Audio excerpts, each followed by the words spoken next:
Goggins est l'appel du vide. Il appelle ça le calloused mind, l'esprit cousu de cicatrices. Comme les mains d'un ouvrier, l'esprit d'un homme doit se durcir.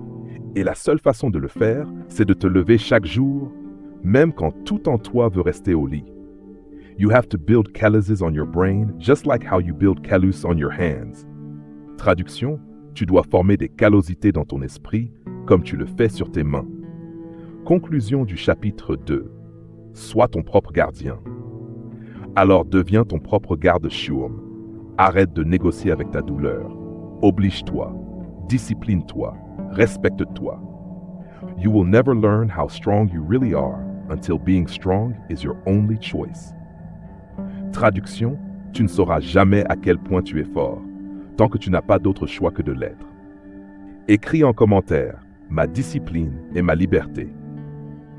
Tu peux avoir les muscles, tu peux avoir le plan, mais si la petite voix dans ta tête te dit encore « t'es pas capable », t'es nul. Tu vas échouer comme d'habitude. Alors, tu es encore esclave. David Goggins dit qu'il a combattu un ennemi plus dangereux que la douleur physique. The voice in my head telling me I wasn't good enough. Traduction, la voix dans ma tête qui me disait que je n'étais pas assez bien. Et c'est cette voix qu'il a dû faire taire, à coup de discipline, de vérité, de guerre. Le doute, cet ennemi invisible qui habite en toi.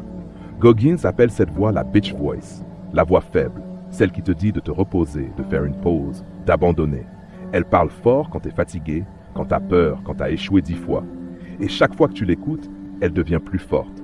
Mais chaque fois que tu la confrontes, chaque fois que tu dis « non, je continue », elle recule. L'outil secret de Goggins, le cookie jar. David, une stratégie mentale simple, mais brutale. Le cookie jar, le pot de biscuits.